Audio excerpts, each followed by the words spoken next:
इस वीडियो में हम लोग देखेंगे कि हम लोग गैस टेस्टिंग ईज़िली कैसे क्लियर कर सकते हैं। हमने खुद ने गैस टेस्टिंग क्लियर किया, जो मेरा ऑब्ज़र्वेशन था, जो मेरे से क्वेश्चंस पूछे गए थे, वो हम डिस्कस करेंगे इसमें, और बाकी कंसेप्ट्स हम लोग इस वीडियो में डिस्कस करेंगे। तो आइए चलिए हम लोग स्टार्ट करते हैं। इसमें हम लोग बेसिक्स से लेके जितने भी लेवल तक क्वेश्चंस जा सकते हैं, इन डेप्थ या फिर जनरल क्वेश्चंस, वो सारे कुछ डिस्कस करेंगे। तो सबसे पहले हम लोग इंट्रोडक्शन डिस्कस करते हैं कि यदि आप मैनेजर सर के पास चाहे डायरेक्टर सर के पास जाते हैं, वो आपसे इंट्रोडक्शन पूछते हैं, तो आपको कैसे इंट्रोडक्शन देना है। तो एक हर आदमी का अपना इंट्रोडक्शन देने का तरीका होता है, लेकिन हम एक फॉर्मल, एक स्टैंडर्ड तरीका बता देते हैं इसमें। जैसे कभी भी कोई आपसे आपका इंट्रोडक्शन पूछे, मैनेजर सर या डायरेक्टर सर, चाहे कोई भी इंटरव्यू में, तो आंसर देने का तरीका है कि सबसे पहले आप अपना नाम बताइए, अपने पिताजी का नाम बताइए, आप कहाँ से हैं और अभी आप क्या कर रहे हैं और किस जगह से कर रहे हैं। मतलब अभी आप कौन सी डिग्री ले रहे हैं और कहाँ से ले रहे हैं। अगर आपने डिप्लोमा किया तो डिप्लोमा के साथ साथ आप अपना कॉलेज का नाम बताइए। उसके बाद यदि आपने डिप्लोमा के बाद पीडीपीटी कंप्लीट किया है तो वो ज़रूर बताइए, और यदि आप डिग्री के बाद पीजीपीटी की है तो वो भी बताइए। इंट्रोडक्शन देने के बाद आपसे पूछा जा सकता है कि आप गैस टेस्टिंग एग्ज़ाम क्यों देना चाहते हैं, और ये क्वेश्चन जैसे हमसे पूछा गया था तो वो हम आपको डिस्कस कर रहे हैं। तो मेरा जो आंसर था वो हम यहाँ पे बता रहे हैं। हमने आंसर वहाँ पे ये दिया था कि सर, जैसे कि हम लोग जानते हैं कि कोई भी माइनिंग कॉम्पिटेंसी अनरेस्ट्रिक्टेड सर्टिफिकेट लेना है तो उसके लिए गैस टेस्टिंग सबसे ज़्यादा अनिवार्य है। दूसरा, गैस टेस्टिंग की पढ़ाई करते टाइम, उसका एक्सपीरियंस लेते टाइम हम लोगों को ये पता चल जाता है कि कौन कौन से डिफरेंट टाइप्स ऑफ गैसेस खदान में, भूमिगत खदान में मिलती है, जिसमें से उनका नेचर क्या होता है, कौन सा कितना एक्सप्लोजिव, नॉक्सियस, वो हम लोग आगे डिस्कस करेंगे। उसके बाद थर्ड पॉइंट इसमें यह है कि हम लोग गैस टेस्टिंग के दौरान ये हम लोग को पता चल जाता है कि किसी गैस का प्रेजेंस और उसका कितने प्रतिशत में वो मौजूद है, कैसे पता लगाना है, ये सब हम लोगों को पता चल जाता है गैस टेस्टिंग करते टाइम। उसके बाद है नेक्स्ट पॉइंट कि कौन से गैस का कैसा प्रभाव पड़ेगा हमारे ऊपर, वो हमको पता चल जाता है। उसके बाद अगर किसी गैस का प्रभाव माइन में काम करने वाले आदमी के ऊपर पड़ा है तो उसके साथ कैसे उस इंसान के साथ डील करना है कि ताकि वो जल्द से जल्द ठीक हो जाए, मतलब कि फर्स्ट एड देना। और सबसे लास्ट पॉइंट कि हम लोग कैसे उस नॉक्सियस गैस के साथ डील करेंगे जो कि different different parts of the mine में पाया जाता है। यह है इसका कंप्लीट आंसर जो हमने दिया था, और हम एक चांस में गैस टेस्टिंग क्लियर किए थे।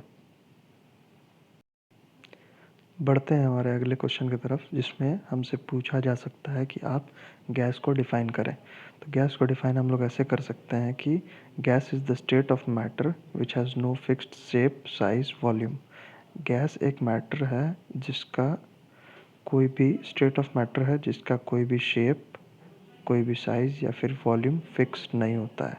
और इसके साथ साथ हम लोग ये जोड़ सकते हैं कि कोल माइन रेगुलेशन 2017 के अनुसार गैसेस में फ्यूम्स और वेपर को भी इंक्लूड किया जाता है। ये हो गया हमारा कंप्लीट आंसर कि गैस क्या है। इसके बाद हमसे पूछा जा सकता है कि माइन एयर को डिफ़ाइन करिए। तो माइन एयर को हम लोग कुछ ऐसे तरह डिफ़ाइन करेंगे कि mine air is the heterogeneous mixture of gases found in the mine below ground which differs from the earth's atmosphere. उसके बाद आप लोगों से पूछा जा सकता है कि क्या माइन एयर और अर्थ के एयर में डिफरेंस है, अगर है तो वो क्यों आता है। तो आप लोगों का आंसर देना है कि जैसे कि हम लोगों को सबको पता है कि माइन एयर अर्थ के एटमॉस्फेयर से अलग होता है। अब उसका रीज़न देख लेते हैं क्यों।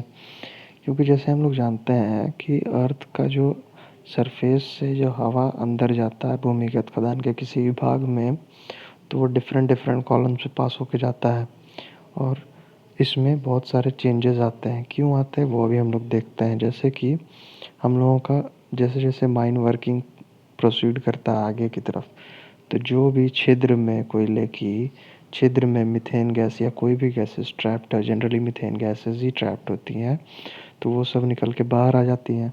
तो एक हो गया addition of methane gas.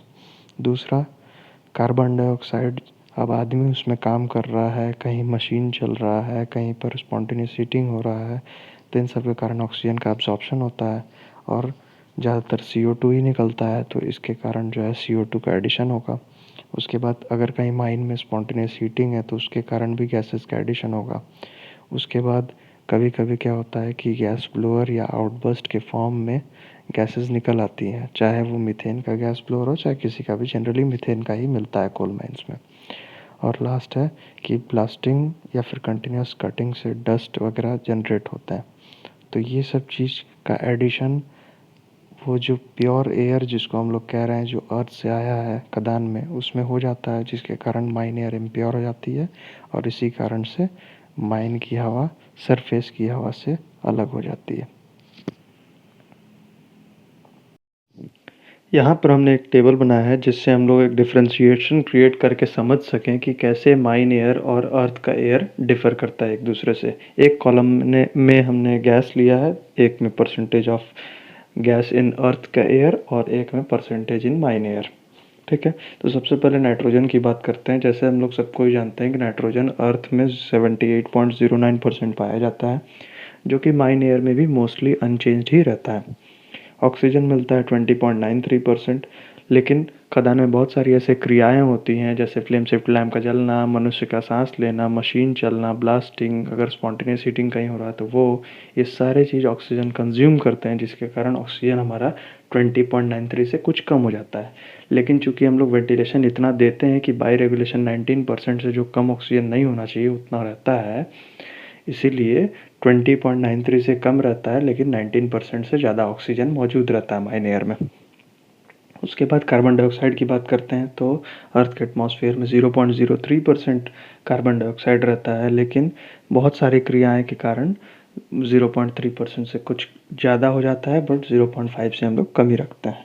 Methane generally अर्थ के एटमॉस्फेयर में नहीं पाया जाता है प्रोमिनेंट अमाउंट में, बट माइन एयर में अगर गैस ब्लोअर हो गया, आउटबर्स्ट हो गया, ये सब के रूप में अगर मीथेन निकल रहा है तो मीथेन का परसेंटेज पाया जा सकता है। या फिर कहीं रूफ में दबा हुआ हो तो रूफ फॉल के कारण उसमें जो क्रैक्स है उसमें मीथेन निकल के आ गया हो तो उससे मीथेन मिलेगा। उसके बाद कार्बन मोनोऑक्साइड की बात करते हैं तो कार्बन मोनोऑक्साइड भी प्रोमिनेंटली उतना नहीं मिलता है, लेकिन अगर माइन में, अर्थ एटमॉस्फेयर में तो नहीं मिलता है, लेकिन अगर माइन की बात करें हम तो भूमिगत खान में अगर कहीं हीटिंग है, कहीं पर आपका फायर हुआ है तो वहाँ पर जनरली कार्बन मोनोऑक्साइड ही मिलता है।